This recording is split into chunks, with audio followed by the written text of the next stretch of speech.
Hello and welcome to Beyond Boundaries. Today we are joined by the one, the only. It is Sastry in fact, I hadn't ever said your name out loud. Durvasula, I'm going with. Durvasula. Durvasula. How's that, Sastry? Yeah, Sastry Durvasula. Welcome. How are you doing? Good. Living the dream. Great to be here on this show with you. Yeah. Good. Well, I'm looking forward to unpicking this dream and getting inside what is going on. Sastry, tell me a little bit more about your role at TIAA, because what I understand it to be is a pretty multifaceted position that you hold, and I want to maybe start with that. Tell me more. Yeah. So I lead the four pillars of TIAA globally, namely our global technology organization, our global operations, our global shared services, and our global digital and client experience. So these are the four legs of the stool. And, TIAA primarily has three business units. One is retirement, for which we were originally founded. Two is asset management, where we manage $1.4 trillion in assets. And three is wealth management. So my team basically, supports all these three business units with these four pillars of the stool. Yes. That's my how big is this team? It's close to 60% of the workforce of the firm, so it is a pretty large global team. We are everywhere. Obviously a lot of places in the United States, in the UK, and then all the way to India. So we have colleagues, across the globe. Yeah. Okay, love it. And I don't think I've ever spoken to someone who has such a broad remit. And that's grown, right? I read, and I was watching a couple of videos. So you started out in 22, right, with TIAA. Right. Yeah. Right? Yeah. I started on Valentine's Day. Yeah, that's what I heard. Great news. So sharing the love with TIAA, and then the role has grown and expanded, as I understand it, right? Right. Yeah. Initially, I started to lead our global technology and our global client services organization, but last year we've added additional responsibilities. So now I'm responsible for the four pillars of the company. Okay. Yeah. And innovation, transformation, how does that sit within or across those? Yeah, it kind of cuts across all the four pillars, obviously, as you can imagine. So whether it's driving the enterprise AI agenda, so we have an initiative, a large-scale transformation initiative called Apex, which is AI-powered excellence for the enterprise. So I lead that. I'm responsible executive committee member for that. Same thing with record-keeping transformation, which is the underpinning of our retirement business. So I'm responsible for that. I've worked very closely with our TIAA Ventures, which is our ventures arm. So obviously we are investing quite a lot in insurtech, as well as risk management companies, plus retire tech is what we call them. Or we have different acronyms, we have silver tech, retire tech, and all these different essentially fintech companies. But there's no question, a lot of our focus is on AI at this point. So the ventures arm, I've worked very closely with them, as well as some of the strategic partnerships that we have as a company that we've built with leading tech companies. I'm responsible for managing those relationships as well. Yeah, for sure. And the background, was it McKinsey before? Yeah. Before coming here, I was heading up tech and digital at McKinsey. I was in the partnership, and then before that, I was in the insurance industry at Marsh & McLennan. So, the largest P&C broker. So familiar worlds, right? Yeah. So, and then and before that, I was at American Express for 15 years. So, always worked at, as you might have seen, I've always worked at 100+ years old companies, largely in the financial services. Obviously, the only exception is McKinsey, which is 99 years old. So yeah. Until next year. Yeah, super cool. And I'd be maybe in a whole other conversation for another time, but I'd love to know life in a big consultancy versus life in a big corporate and the differences. But let's get to that another time. But I could write a Star Wars book on that, by the way. I'm sure, right? I'm sure, and good and bad both sides. I've no doubt. But tell me, so 100+ year organization, TIAA, right? Even since you come on board, it seems like a huge amount of progress has been made from a transformation perspective. What was some of the kind of how do you enter a business as you did and make such change happen, or was that already in process and you just jumping in and accelerating that? What was the kind of that first year for you look like? I mean, it's obviously it's 100 and we were started by Andrew Carnegie in like 1918 with $1 million investment, and we've grown quite a bit obviously after that. So the firm has reinvented itself many times. It has seen pretty much everything in the world, right, during the last 105 years. So there are certain things that are culturally in the fabric of the firm that just evolve with times and with disruptions, with forces at play. So those have been in motion, I would say. But the biggest change driver was when the new CEO came, which is my boss, Tashanda Brown-Duckett. So she came from JP Morgan Chase to be the CEO of TIAA, and then she created what I loosely call the Tashanda's 11.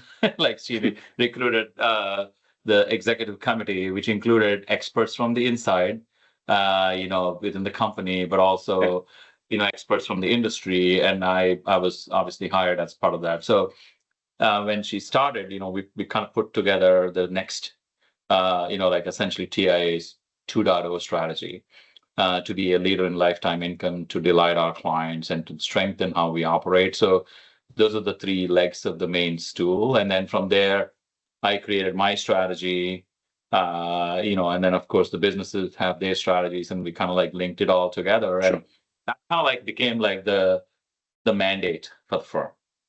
Okay. So that started the wheels, and then we started making some, major. Obviously it's a complex ecosystem. It's a complex industry. It's highly regulated, and it's also a very, heritage company. So change is not going to happen overnight. But, I think some of the big things that we moved in the last 3.5 years or 4 years now, it's amazing to kind of like think back and reflect on. Like, for instance, for the first time in the company's history, our product is now made available on the 401k side. Because we only serve like higher education, and nonprofits and healthcare sectors, which is the 403b segment. So we made our, lifetime income products travel with the power of technology through a patent pending innovation that we have called TIAA Gateway to be available in the entirety of the 401k market. Just to give you to the scale of this move, the market we serve is a $3 trillion market. That's what we've been serving for the last 100 years. The market we entered is a $9 trillion market. Sure.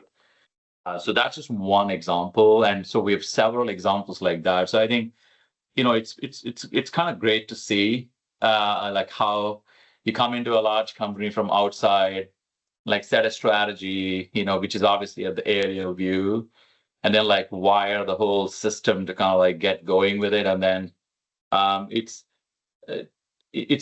more than the what, it's the how. That's actually a lot more rewarding in these type of journeys, sure. Right? Yeah. Tell me with the did you say Gateway as the name of that project? Yeah, with the Gateway project.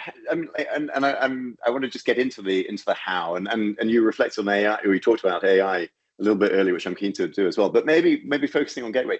I mean, so I get it, right? You talk about the pillars, you talk about the wiring of the company.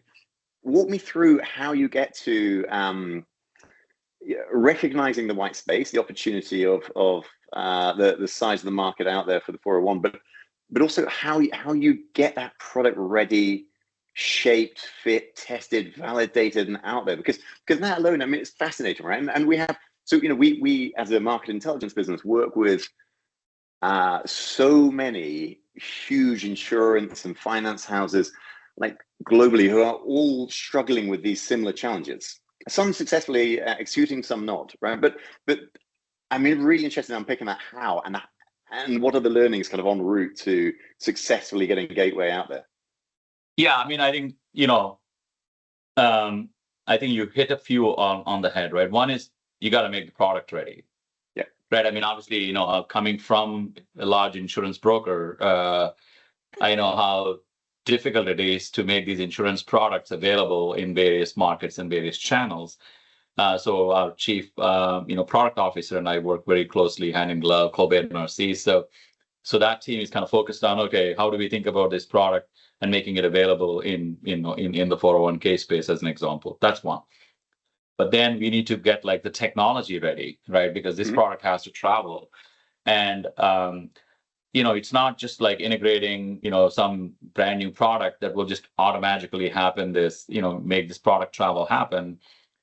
We luckily, as part of the strategy, we invested in a program called Tetris, which is to transform our technology ecosystem through a 7-layer architecture, all the way from the infrastructure on the cloud to cybersecurity to data on the cloud to APIs and middleware layers and all the way to client experience. So because we started that journey, we were rewiring the enterprise to retire some of the technical debt that we have and then actually get into a modern stack. So as part of that stack, we came up with the TIAA gateway as a key component of like layer 5 of the 7-layer architecture. So that's the technology side.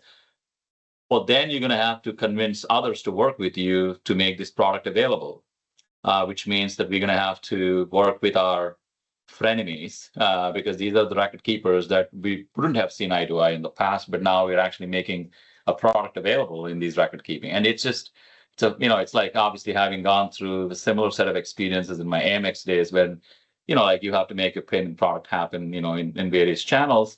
So we worked through that, and obviously we have some amazing names, including Empower that we work with now, who obviously we compete with in other places, right? So as a record keeper. So I think that's that piece. And then we got to get like our distribution force, right? In this case, obviously we have our asset management side with Nuveen, as well as our core retirement, kind of bringing that distribution arm to work. I mean, you do market intelligence for a living. So you kind of see like product has to evolve, technology ecosystem has to evolve, invest in these partnerships, get the sales and distribution teams to be ready, and then, of course, find the clients, where you can actually. So it's like a full circle, and it's very encouraging to see, several $100 billion of assets kind of flowing through this new ecosystem. But and exciting, right? I mean, it's a new venture. It's a new start. It's a new something. It's a new product, right? And market, and the opportunity upside is so huge. It's I know you're kind of joking about working for 100-year-old plus businesses, but the reverse is true for me, right? I've only ever sat on the entrepreneurial side, having set up my first business in my early 20s. And but it's that creating, it's that innovation. It's coming up with something new or original, or actually maybe just finding the white space of growth, right? It doesn't need to be any of the above, but how you get to that point and how you launch into that. I mean, super cool that you're doing that. Yeah. Tell me on the AI side. Tell me because I also read about your own, and I think it's relatively early on in the grand scheme of it's only been around for a while, right? There's some generative AI platform.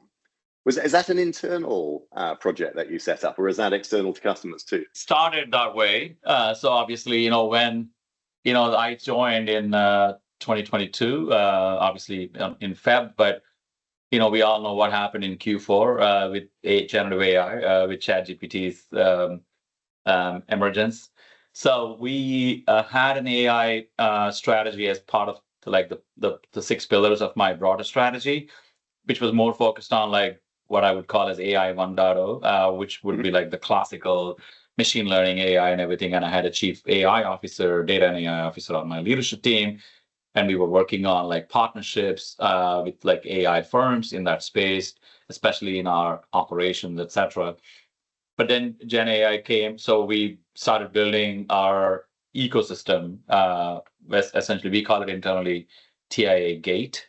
It started as generative AI technology platform, but now, of course, we kept the same acronym and we are calling it generative and agentic intelligence technologies. It's the same platform. We've added a lot more agentic AI into that now, obviously, with the evolution of AI. So on the agentic side, but yeah, it's an ecosystem play, Matt. So we have platform agnostic, we are model agnostic. So we have a range of LLMs that we work with.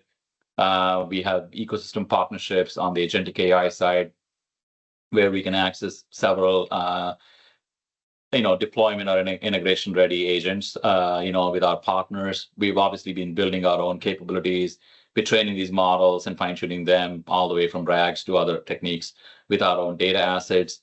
and it's largely implemented within the firewall, so that we have the security and controls on it with a responsible AI policy, which is why we wanted to basically manage it in a controlled way, in a platform and model agnostic way, and really leverage the power of our data assets in a secure and compliant way, but also have enough access to various channels so that we can work with our clients and colleagues. So that's kind of like the genesis of the platform.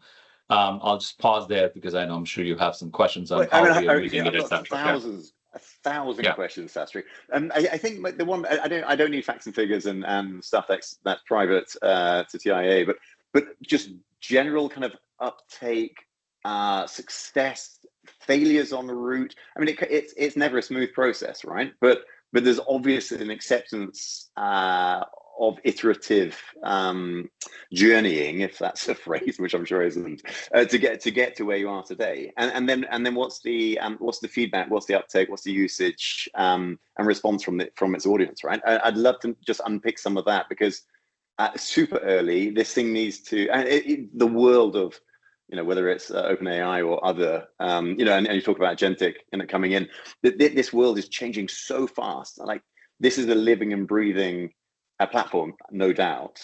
I'd love to know how you're approaching that development again, like I asked, I guess, with Gateway, but and then also the feedback from the audience using it, and has it been a success for you guys? Yeah. So let's start with the so whatness first, right? The so whatness, after all of things that we would do in the AI space, is really to enable our core mission, which is lifetime income for our clients, right? So that's kind of like, so the way we started approaching every use case is that, okay, does it add to our mission across the three business lines that we have, whether it's the retirement business, whether it's the asset management business, or the wealth management business, which is a B2B2C segment of our core TIAA value proposition. So that's one. The second is, does it drive efficiencies, and does it strengthen how we operate, right? So that's the second piece. And then third is, does it make our colleagues, their lives easier in serving our clients, more effectively in a more personalized way? So that's kind of like so we started, having been through these technological revolutions, obviously, whether it's the internet or the social, local, mobile, or the pandemic, which obviously became like the biggest driver of our colleague collaboration. So we kind of like started there, and then we started chalking out, okay, how would this post AI world look like, for these type of areas of focus? And then that kind of like mapped some of our core use cases, and then we worked backwards to the technology, because you got to find, like, we're not a hammer finding nails here.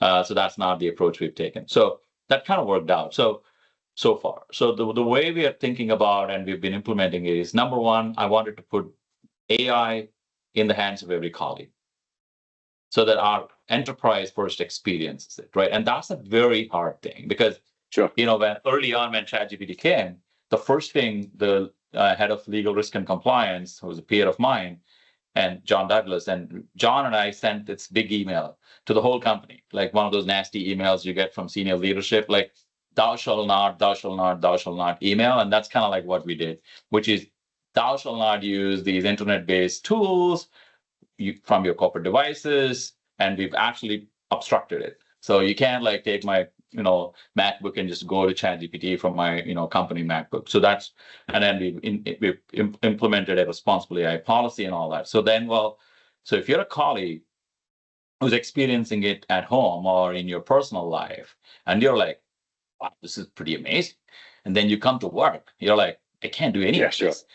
Right, it's pretty hard, right? So that's the first problem we wanted to solve. So with the Gate platform that we started building, the first thing that we did was to build a layer on it. We are calling it MyGate, so which is a colleague-facing tool, and we've given that to, at this point, 9,000 plus colleagues in the company across various business lines and functions. So they are the ones who are doing essentially citizen-level innovation, with this thing. So the types of prompts that they put, the types of use cases, and it's very secure because it's inside. We've implemented, actually we've used, for this one, we've used Anthropic Claude implementation inside. And of course, it has access to other APIs as well, but it's within essentially our secure firewalls.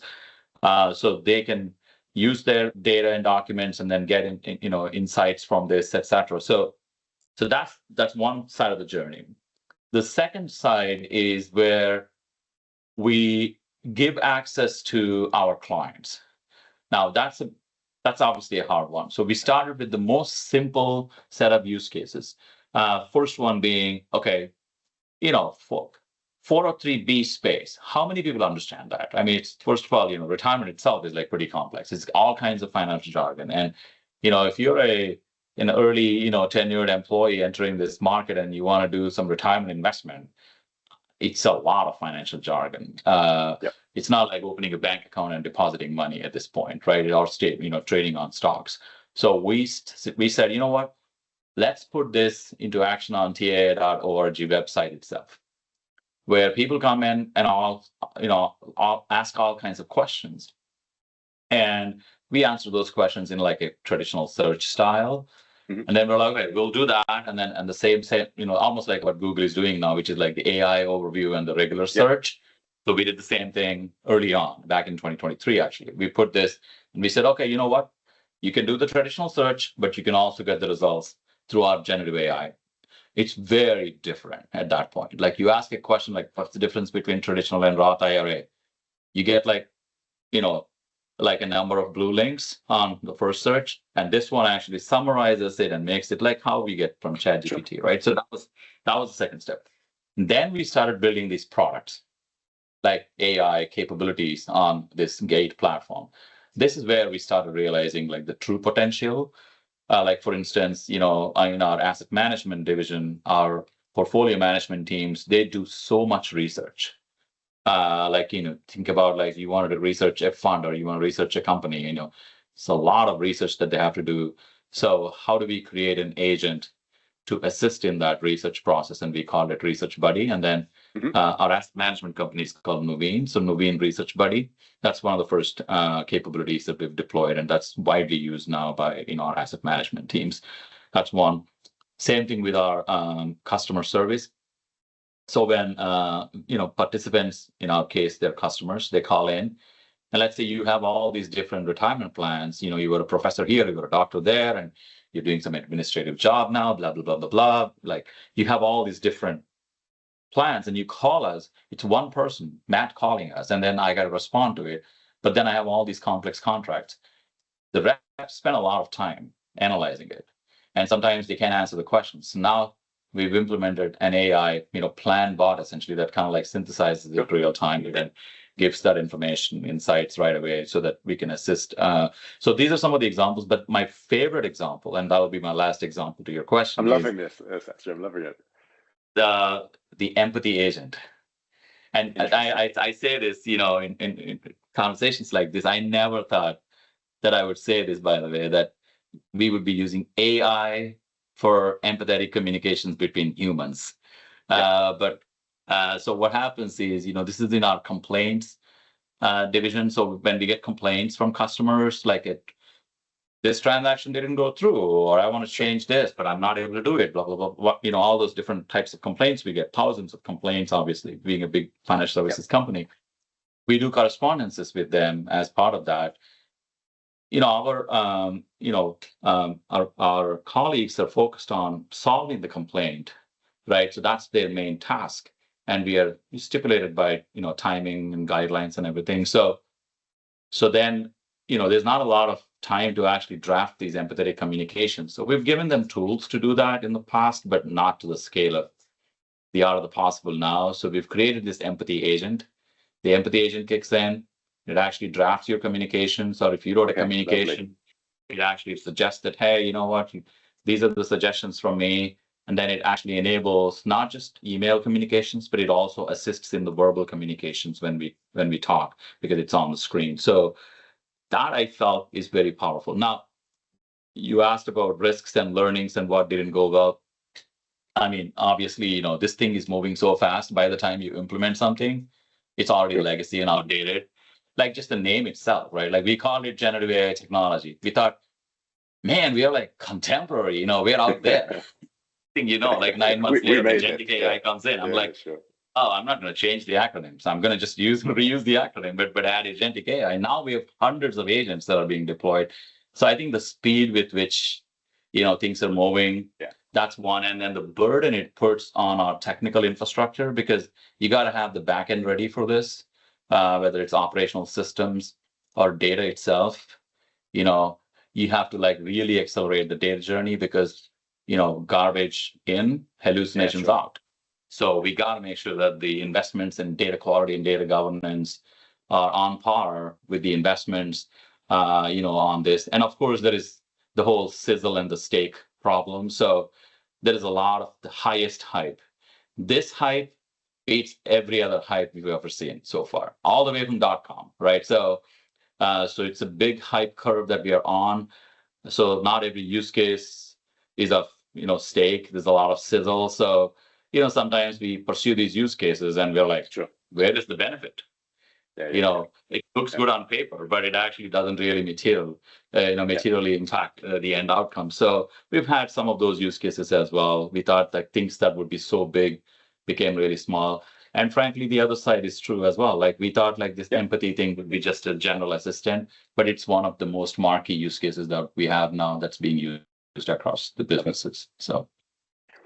Two things on that. One on the empathy thing. Something that we've been exploring in this kind of like venture clienting, open innovation, working, collaborating. You talked about working with lots of AI companies around and about, and bringing them in to the business. One of the really interesting explorations we've made with a couple of clients is around the digital human, and having this. So we kind of move from the copywriting to the chatbot interface, or maybe it's an AI kind of conversational play, but into then this digital human. So we're working, I think the company was Unique, who are New Zealand based, but I think they have operations in Silicon Valley. And what was most remarkable about their product, their digital human, was the way that it was able to visually articulate empathy. Like, so this digital avatar was able to show kind of human expression. It's like, and as soon as that step was made, I was like blown away. I mean, truly remarkable. And when you're thinking about whether it's complaints or claims handling, it's these difficult situations, right? And then being able to have an avatar that can possibly, I mean, whether it validates as the right use case or not, but that possibly can have these relationships or conversations at least, instead of our agents. It's fascinating. The distance to go on that one. But I had another question. So something we're seeing a lot of, or no, hearing more and more of, maybe is a better conversation. So I feel like we were in a world where, and as you were going through your Amex days, your Marsh days, your McKinsey days, there was a lot of we will build it internally, then we can own it, we can manage it, we've got this. Then we kind of shifted, and I think we're still very much there, into this kind of inorganic growth journey, right? So who are the startups, who are the scale-ups, who are the tech vendors, even the Accentures of the world, who we can partner with to move from A to B a little bit stronger, a little bit quicker, a little bit more securely.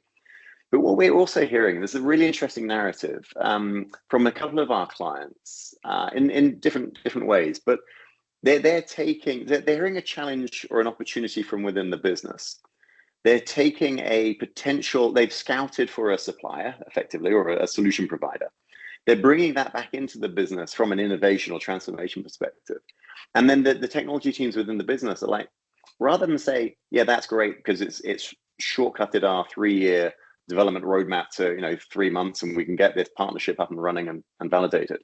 What they're actually saying is, because of the AI tools available, we can probably spin that up in the weekend, right? And so suddenly the internal technology teams are much more capable than ever, just like external teams are as well.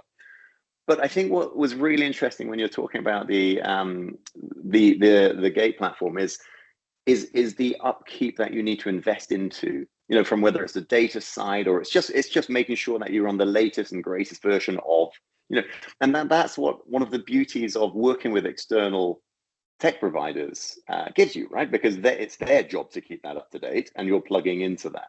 But I'd just be very curious as to your approach. I mean, I know you talked about the TIAA Ventures and, obviously an investment arm, but I'm assuming there's a level of kind of partnership opportunities that you explore with them as well, possibly the ventures that you invest into.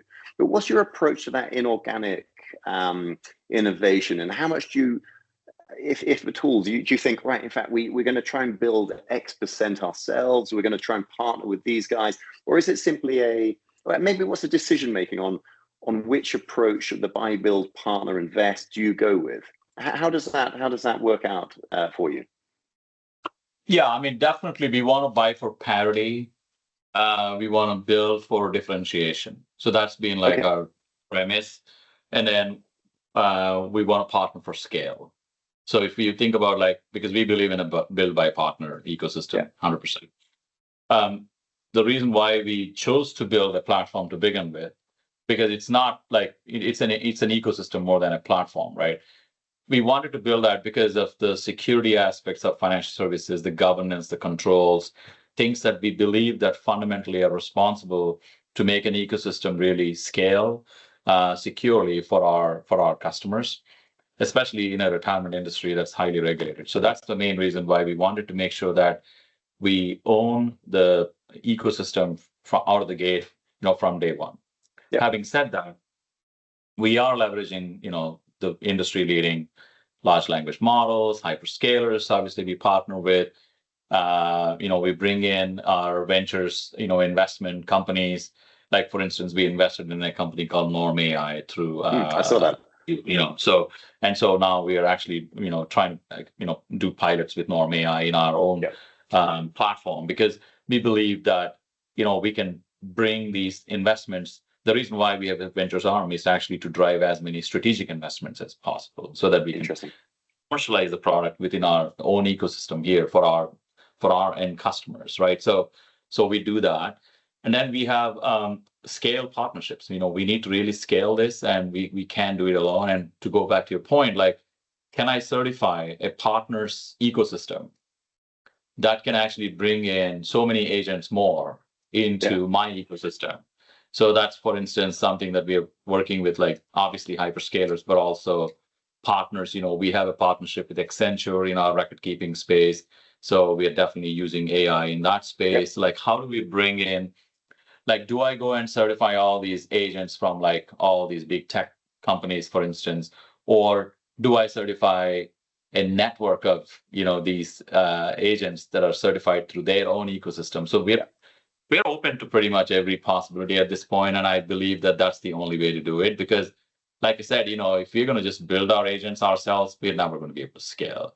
So if ServiceNow has great agents, we want to use them. If Adobe has great agents, we want to use them. If hyperscalers have great agents, we want to use them. But we also want to build our own agents for our retirement, proprietary. We have over 50 patents in this space now through our client tech labs.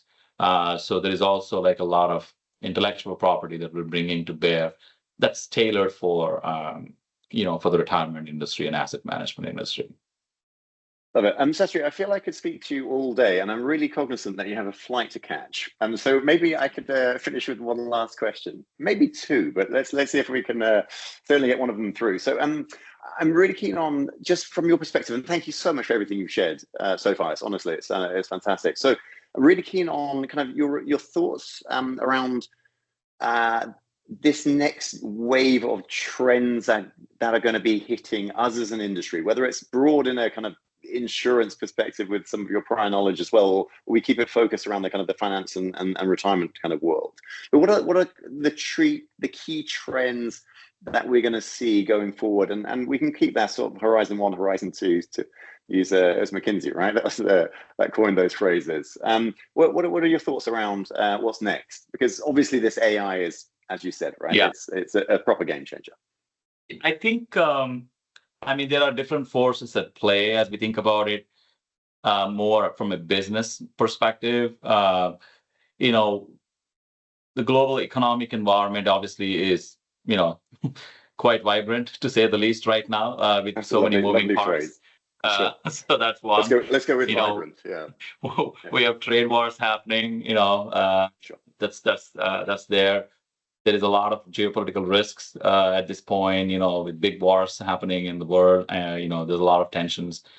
And then we have general economic outlook considerations that have to be kept in mind. So if you think about all of that on one side, and then we have rapidly changing customer preferences as a big force at play, because just like what we've seen with the advent of the internet or the cell phone 2007 Steve Jobs moment, I mean, our preferences are changing rapidly, which means our expectations from these companies are changing rapidly. Like you can see the search volumes on Google going down, right? I mean, that's why they're reinventing their own business. So I think the big force at play, AI itself and its potential to disrupt business models, add new business models, creating opportunities, and potentially, augmenting people or replacing jobs. I mean, there's all kinds of considerations at play here, societal considerations as well, ethical issues, governance issues, control issues.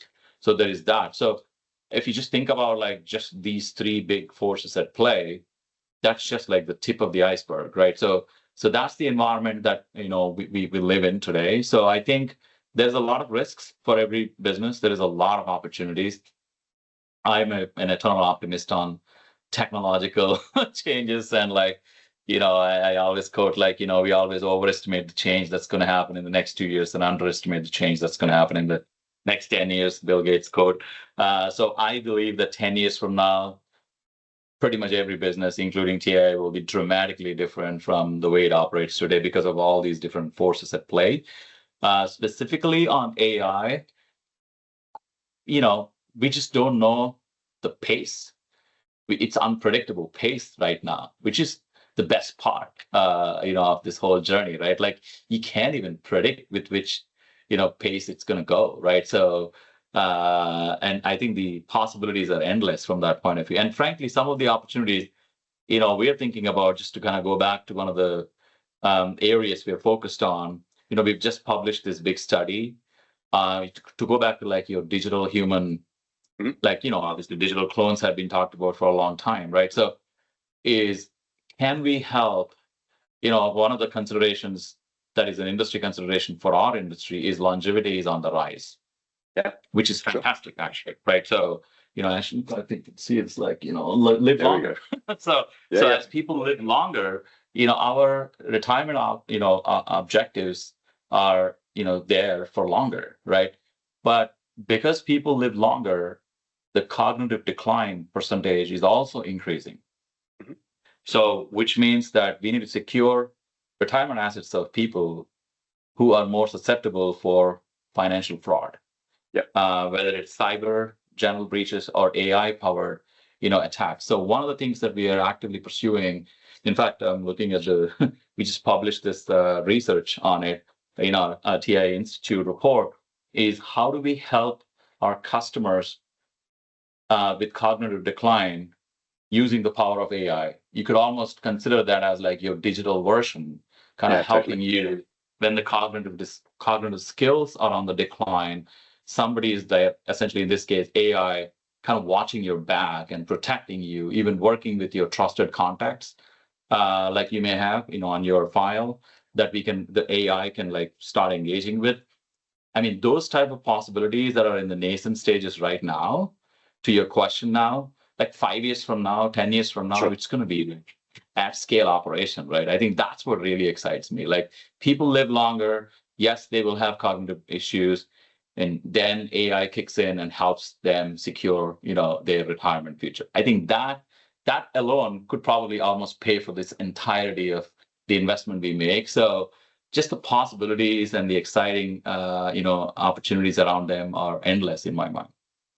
Sastry, I love that.